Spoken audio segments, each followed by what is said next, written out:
No hay nada más frustrante que la justicia servida en frío.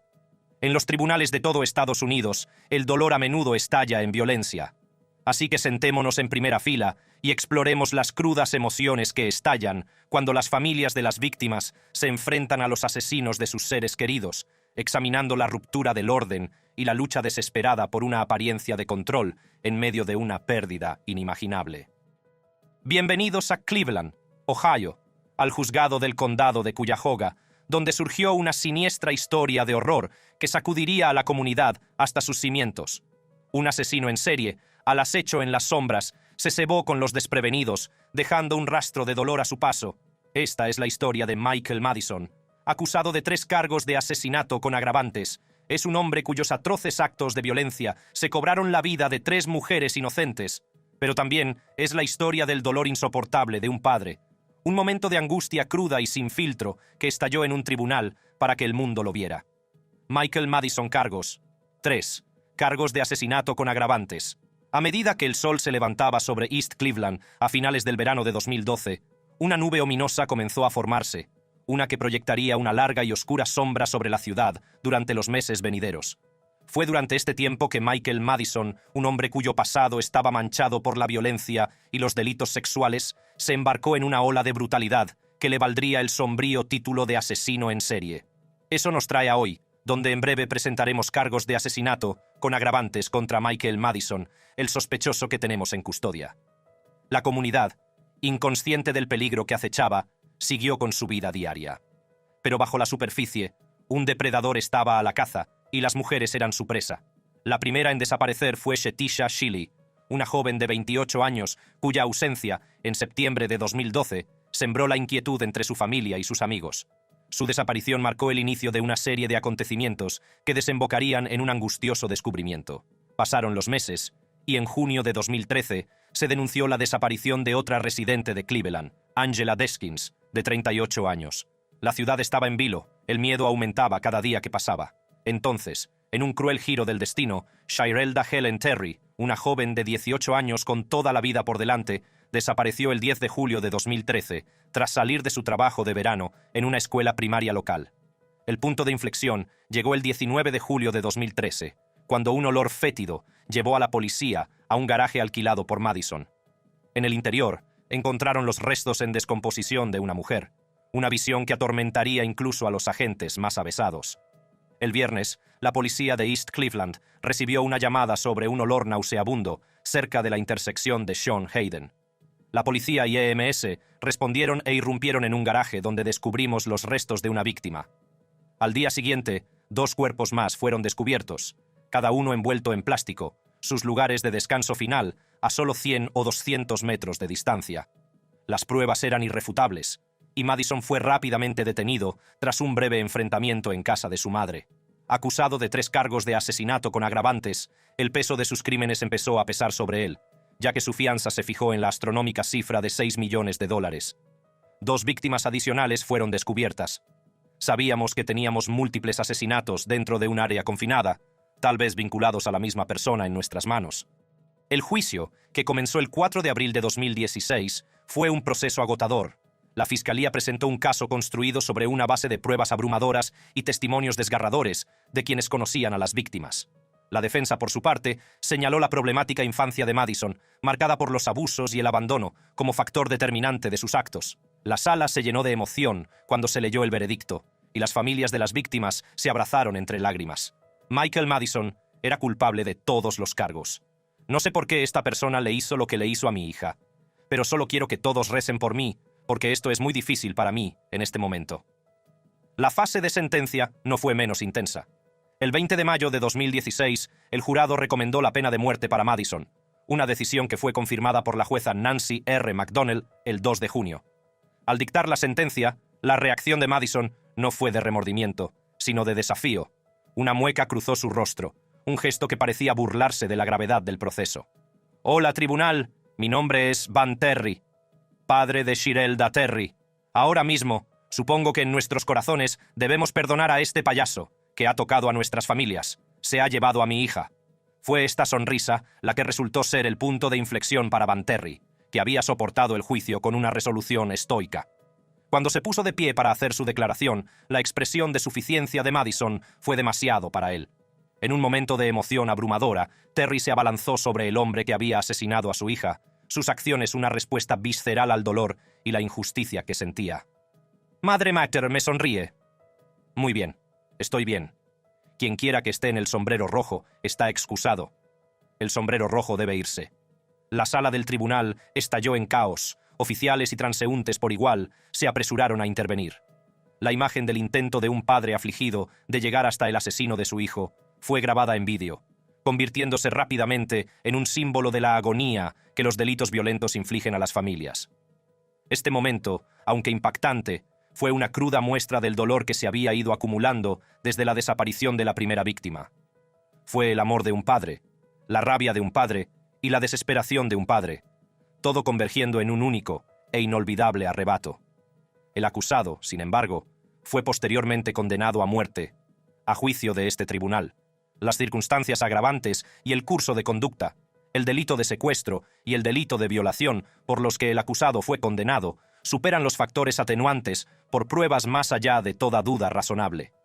En consecuencia, se impone la pena de muerte al acusado Michael Madison por los cargos 1, 4 y 7. Pocas cosas pueden poner más furioso a un padre que el hecho de que su hijo haya sido maltratado y violado. Mira cómo este hombre suplica al juez 5 minutos con el acusado y cómo finalmente toma cartas en el asunto. En el silencio del juzgado del condado de Eaton, en Charlotte, Michigan, un padre furioso se enfrentó a Larry Nassar, el violador de menores en serie condenado, cuyas viles acciones devastaron innumerables vidas jóvenes. Mientras el exmédico de USA Gymnastics era acusado de 22 cargos de conducta sexual delictiva en primer grado con menores y un cargo de pornografía infantil, el dolor abrumador y la rabia del padre lo impulsaron hacia adelante en una desgarradora muestra de instinto paternal. Este enfrentamiento se convirtió en un conmovedor emblema de la agonía infligida por las traiciones de Nassar. Aquí se desarrolla la historia de aquel fatídico día, un relato de justicia y la apasionada respuesta de un padre a la condena de un hombre que se había aprovechado sin piedad de inocentes. Concederme 5 minutos en un lote con este demonio. Larry Nassar cargos. 22. Cargos de conducta sexual delictiva en primer grado con menores. Pornografía infantil. La historia de Larry Nassar, antaño médico de confianza del equipo USA Gymnastics, es una desgarradora crónica de traición que abarca más de 2 décadas. Su paso de respetado profesional de la medicina a violador en serie de menores, convicto es un oscuro capítulo en los anales de la historia del deporte estadounidense. El descenso a la infamia de Nassar comenzó en la década de 1990, cuando obtuvo un puesto de inmensa confianza como médico del equipo de USA Gymnastics. Con una carrera que duraría casi 20 años, Nassar trabajó estrechamente con jóvenes atletas, muchos de los cuales tenían aspiraciones olímpicas. Sin embargo, bajo la apariencia de un médico bondadoso, Nassar albergaba siniestras intenciones. Fue durante este tiempo, estimo que tenía aproximadamente 6 años de edad, que Larry Nassar comenzó a abusar sexualmente de mí. Tenía 12 años cuando le dije a mi padre: «Cuando Larry frota mis pies, usa su pene». Los primeros susurros sobre la mala conducta de Nassar surgieron a finales de la década de 1990, pero no fue hasta 2015, cuando esos murmullos fueron increscendo, hasta convertirse en un estruendo que ya no podía ser ignorado. Fue entonces cuando Maggie Nichols, una aspirante a gimnasta, y su entrenador denunciaron el comportamiento inapropiado de Nassar a los responsables de USA Gymnastics. A pesar de estas denuncias, los abusos de Nassar continuaron sin control durante más de un año, hasta que una revelación de The Indianapolis Star en septiembre de 2016 sacó el tema a la luz pública. Las compuertas se abrieron, y las víctimas de Nassar comenzaron a dar un paso adelante, su número creciendo día a día. En noviembre de 2016, Nassar fue acusado por el estado de agresión sexual, con acusaciones que se remontaban a 1998. Los cargos describían el sombrío retrato de un depredador que había utilizado su posición para explotar y abusar de chicas jóvenes bajo la apariencia de tratamiento médico. Y empezó a llorar. Y le dije: «Chelsea, dime qué te pasa». Y ella dijo: «Mamá, él me metió los dedos y no estaban enguantados». A medida que se desarrollaban los procedimientos judiciales, la lista de acusadores de Nassar aumentó a más de 265, un número asombroso que incluía a campeones olímpicos y miembros de equipos nacionales. Los testimonios fueron desgarradores, detallando los abusos y el entorno que había permitido que persistieran. Los campos de entrenamiento del equipo nacional, dirigidos por Bela y Marta Karolyi, fueron descritos como entornos emocionalmente abusivos que Nassar explotó en su beneficio, aprovechándose de los vulnerables y silenciando a sus víctimas mediante la manipulación y el miedo. Sus supuestos tratamientos incluían, entre otras cosas, exámenes mamarios. Estirarme mientras él se acostaba sobre mí, con su pene en mi entrepierna, masajeándome en lugares muy íntimos. Randall Margraves, padre de 3 víctimas, tenía un par de cosas que soltar. Juez, ¿tendrá un padre angustiado la oportunidad de decir algo? Adelante, señor. Tú, hijo de puta. No queremos jurar. Después de que el juez negó su uso de abuso verbal y blasfemias, el padre pidió que lo encerraran con el acusado, mucho para algunos buenos viejos golpes físicos. Me gustaría pedirle que, como parte de la sentencia, me conceda 5 minutos en un vestuario con este demonio. ¿Lo haría? Así no es como yo. ¿Sí o no? No, señor. Me daría 1 minuto. Usted sabe que no puedo hacer eso. Así no es como nuestro sistema legal. Bueno, voy a tener que hacerlo. Con toda esa rabia contenida, Randall Margraves arremete contra el acusado y es rápidamente abordado y derribado por los oficiales de la corte. Quiero a ese hijo de puta. Dame 1 minuto con ese hijo de puta. Finalmente, Larry Nassar fue condenado a 60 años de prisión federal por posesión de pornografía infantil y manipulación de pruebas. Esta sentencia fue solo el principio, ya que se enfrentó a cargos adicionales en los tribunales estatales de Michigan. En enero de 2018, la jueza Rosemarie Aquilina condenó a Nassar a entre 40 y 175 años de prisión después de que se declarara culpable de 7 cargos de agresión sexual. La poderosa declaración de la jueza Aquilina a Nassar durante la sentencia resonó con muchos, ya que afirmó que nunca más tendría la oportunidad de dañar a los niños. Señor, le doy 175 años, que son 2100 meses. El siguiente caso está lleno de sorpresas. El hijo de la acusada se levanta espontáneamente, da una vuelta perfecta de 360 grados alrededor de la barandilla y propina el puñetazo perfecto al hombre que mató a su madre de un disparo. En la tranquila ciudad de Muskegon Heights, Michigan, un crimen escalofriante rompió el silencio de la madrugada del 19 de mayo de 2019. Vashon Flowers, un hombre de 46 años, fue acusado de un acto atroz: asesinar a su esposa, Jamie Thomas Flowers, a sangre fría. Fue acusado de asesinato en primer grado, violencia doméstica, asalto con un arma peligrosa y posesión de un arma de fuego. Profundicemos en los desgarradores detalles del juicio y la irrevocable sentencia que le siguió, pintando un retrato de la justicia y las cicatrices imborrables que dejó en quienes lo presenciaron, así como la furiosa paliza que le propinó uno de los hijos de la víctima. Flores de Vashon cargos: asesinato en primer grado, violencia doméstica, agresión con arma peligrosa, posesión de arma de fuego, familia de la víctima. A Vashon, 19 de mayo 2019, cambió tantas vidas para siempre. La historia de Vashon Flowers y Jamie Thomas Flowers comienza en un hogar donde una vez floreció el amor, pero finalmente se marchitó hasta convertirse en algo oscuro e irreconocible. Jamie, de 50 años, era conocida por su espíritu vibrante y el amor que sentía por su familia. Vashon, su marido, era un hombre con una historia que proyectaba largas sombras. Su matrimonio, de poco más de 1 año, ya se estaba deshilachando, con tensiones latentes bajo la superficie. Juez: ¿observó sangre? Hija de la víctima: sí, en su camisa, disparos, agujeros de bala en su camisa y sangre. A medida que el sol se ponía el 18 de mayo de 2019, las discusiones de la pareja se intensificaron. Sus voces subían y bajaban durante la noche. Paris Jones, la hija de Jamie, fue testigo de la creciente tormenta. Ella relató cómo la ira de Vashon se volvió física, con él agrediendo y estrangulando a Jamie, un posible catalizador de los trágicos acontecimientos que pronto se desarrollarían. La noche se llenó de temor cuando Vashon, en un arrebato de ira, rajó las ruedas de un coche, un acto que parecía anclar a Jamie al hogar que compartían. Fue un intento desesperado de cortarle las alas, de impedirle escapar de la confusión que se había apoderado de sus vidas. Hija de la víctima: en realidad oí: no tienes que hacer esto, Vashon.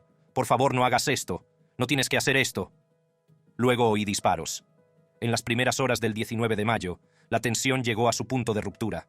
Paris, escondida en un dormitorio con su hijo pequeño, se despertó sobresaltada al oír cómo forzaban la puerta principal. La voz de Jamie, llena de miedo, suplicó a Vashon: no hagas esto, Vashon. Los disparos rompieron la calma matinal y una llamada frenética al 911 captó el horror del momento. Después, Paris descubrió a su madre en el lavadero, con el brutal testimonio de 4 heridas de bala en el cuerpo. La tragedia de los últimos momentos de Jamie Thomas Flowers pronto se convertiría en el centro de un apasionante juicio, una historia de felicidad doméstica convertida en pesadilla y una comunidad conmocionada por un crimen violento. Hija de la víctima. Se tiró al suelo y empezó a asfixiar a mi madre. A raíz de un juicio que dejó al descubierto los rincones más oscuros de un matrimonio con problemas, la comunidad de Muskegon Heights se quedó luchando con la realidad de una vida tomada demasiado pronto. Vashon Flowers, ahora un asesino convicto, se enfrenta a los confines de una celda de prisión para el resto de sus días, condenado a cadena perpetua sin posibilidad de libertad condicional. Las palabras de Jamie Thomas Flowers, que resonaron en la sala del tribunal, sirvieron de inquietante recordatorio del coste humano de la violencia doméstica. Mientras Vashon Flowers estaba en el estrado del jurado hablando con su abogado de oficio, uno de los 3 hijos adultos de Jamie Thomas Flowers, London Thomas, asistía al tribunal del condado de Muskegon. Lo que ocurrió a continuación fue como un relámpago. El hijo pareció saltar de su asiento, atravesó corriendo la sala y saltó una barrera para atacar al acusado. El salto y el giro fueron tan suaves e impecables. Con mucha rabia, rápidamente se abalanzó sobre Vashon Flowers, pero fue abordado por los agentes judiciales y detenido.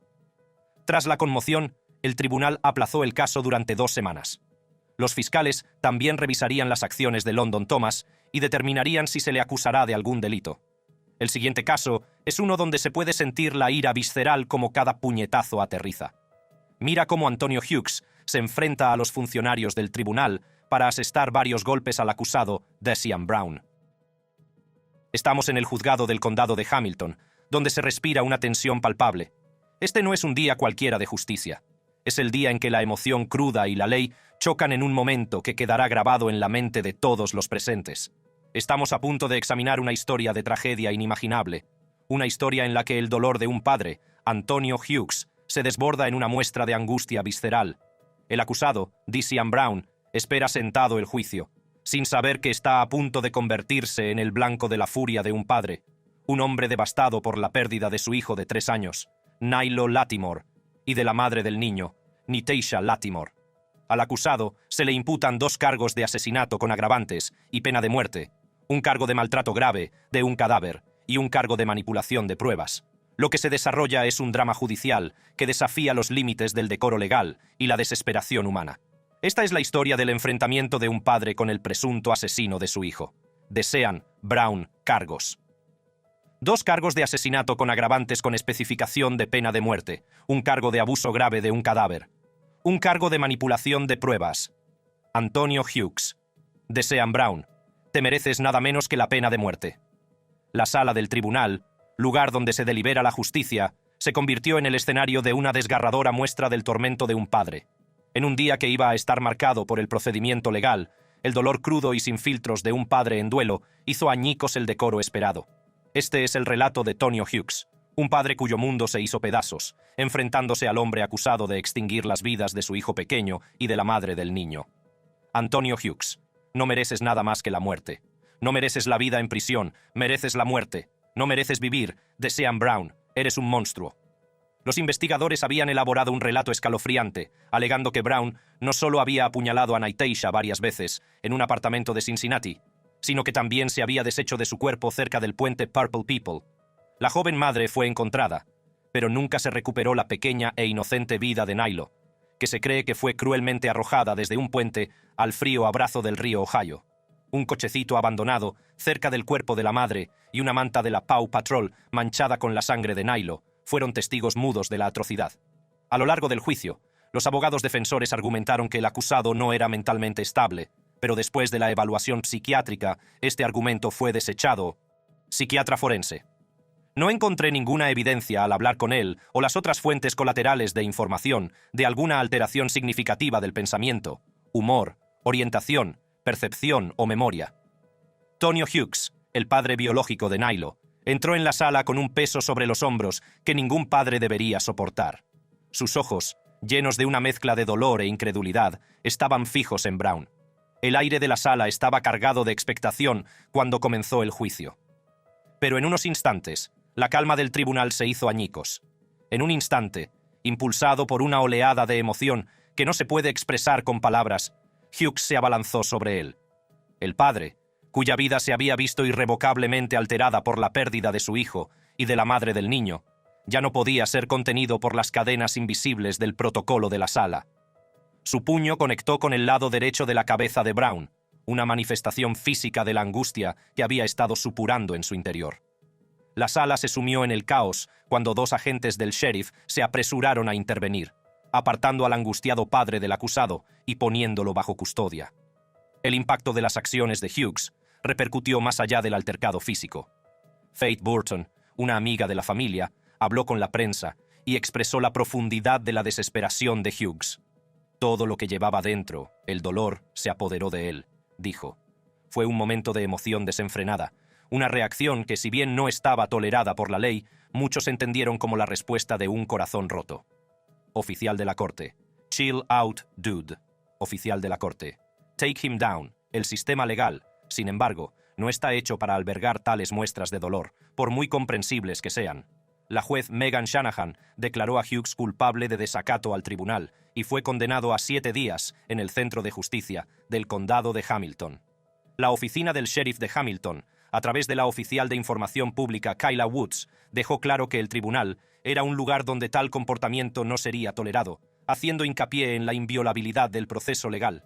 En cuanto a Brown, la gravedad de su situación era innegable. Si era declarado culpable, se enfrentaba a la posibilidad de la pena de muerte, un duro recordatorio de la gravedad de los cargos que se le imputaban. La relación entre Brown y Nitisha, antaño marcada por la intimidad, había terminado en una tragedia que sacudió a la comunidad hasta sus cimientos. Si pensabas que una paliza era suficiente, prueba con una doble paliza. Mira cómo estos dos hermanos se toman la justicia por su mano para vengar a su madre, asesinada a sangre fría. Bienvenidos al juzgado del condado de Mahoning, donde Dale Williams está siendo procesado por matar a tiros y a sangre fría a una mujer, Elizabeth Pledger Stewart, en una calle de Youngstown. Se le acusa de 2 cargos de asesinato con agravantes con especificación de pena de muerte, un cargo de maltrato grave de un cadáver y un cargo de manipulación de pruebas. Esta historia no trata solo del acto de apretar un gatillo. Es un viaje angustioso por los pasillos de la ley, la agonía de la pérdida y la búsqueda de venganza. Acompáñenos en la profundización de los detalles de este desgarrador caso, en el que se entrecruzan la vida, la muerte y la justicia. Dale Williams, cargos. 2 cargos de asesinato con agravantes con especificación de pena de muerte. Un cargo de abuso grave de un cadáver. Un cargo de manipulación de pruebas. La familia de la víctima. Era una madre, una amiga, una hermana, una tía y mucho más para muchos otros. En un día que amaneció como cualquier otro en el corazón de Ohio, la ciudad de Youngstown estaba a punto de ser testigo de un crimen que se grabaría en la memoria colectiva de sus habitantes. Esta es la historia de Dale Williams Sr., un hombre de 62 años cuya vida estaba a punto de dar un oscuro giro en las calles que una vez llamó hogar. Elizabeth Pledger Stewart, una madre de 46 años, fue la víctima desprevenida de esta trágica historia. Conocida por su espíritu bondadoso y el amor que sentía por su familia, la vida de Elizabeth se truncó brutalmente aquel fatídico día. El vínculo que compartía con sus hijos era inquebrantable, y su ausencia dejó un vacío que nunca pudo llenarse. Fiscal. El señor Williams hizo una confesión completa con los detectives ayer. Les dijo exactamente lo que pasó y cómo lo planeó. Los acontecimientos que condujeron al crimen comenzaron a desarrollarse en Market Street, una calle que atraviesa el corazón de Youngstown, una ciudad que ha visto su parte justa de dificultades y resistencia. Fue aquí, entre el ajetreo de los transeúntes matutinos y el sol naciente que prometía un nuevo día, donde se puso en marcha un siniestro complot. Dale Williams, padre, un hombre cuyo pasado era tan complejo como la propia historia de la ciudad, había estado albergando una creciente animadversión hacia Elizabeth. Las razones de esta animadversión no estaban del todo claras, pero lo que sí era evidente era la intensidad de las emociones implicadas. A medida que los días se convertían en semanas, los sentimientos de Dale se transformaron en un plan, uno tan calculado como atroz. Fiscal, que estaba enojado y harto, y que le dijo que la vería. Ella era la víctima en la calle, y él la esperó. Ese día, mientras Elizabeth Stewart conducía su vehículo por Market Street, no era consciente del peligro que la acechaba. Dale Williams, movido por motivos que tal vez solo él podía comprender plenamente, estaba al acecho. Con una furgoneta que pronto se convertiría en un instrumento del caos, observó cómo se acercaba el coche de Elizabeth. Ancla.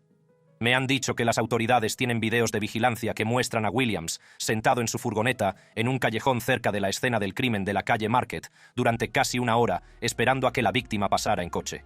En un movimiento que parecía desafiar toda lógica y humanidad, Dale embistió con su furgoneta el coche de Elizabeth, obligándola a detenerse. El impacto fue solo el principio del horror que se desataría.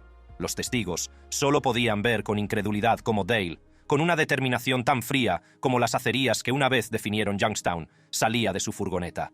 Lo que ocurrió a continuación fue una escena que parecía pertenecer a una película trágica, no a las calles de esta ciudad de Ohio.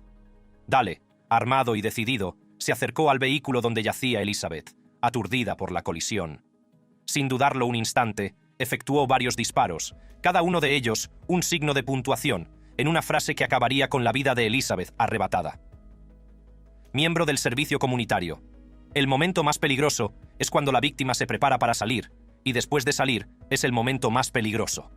El sonido de los disparos rompió la calma de la mañana, y cuando el eco se desvaneció, también lo hizo la vida de Elizabeth Pledger Stewart.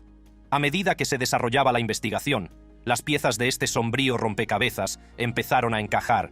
Las autoridades indagaron en la historia entre Dale y Elizabeth, en busca de pistas que pudieran explicar lo inexplicable. Pero al final, la cruda realidad era que se había segado una vida, una familia había quedado destrozada y una comunidad tenía que enfrentarse a las secuelas de un acto de violencia sin sentido. La familia de la víctima estuvo presente en su sentencia en el tribunal de Youngstown, Ohio. Sus dos hijos intentaron hacer justicia por su cuenta, atacando al asesino de su madre. Uno de los hombres parece arremeter contra Williams a través de una mesa. Los dos hermanos, Anthony Dees y Jerome Stewart, fueron sometidos y acusados de asalto, desacato al tribunal y obstrucción de asuntos oficiales, mientras que Dale Williams Sr. fue condenado a 23 años de cadena perpetua por el asesinato de Elizabeth Pledger Stewart. Jerome Stewart. Mataste a mi madre, hombre. Esa era mi mamá. Ella me cuidó, hermano. Si te ha gustado este video, echa un vistazo a nuestros otros videos impresionantes sala de audiencias en el canal. Gracias por mirar y nos vemos la próxima vez.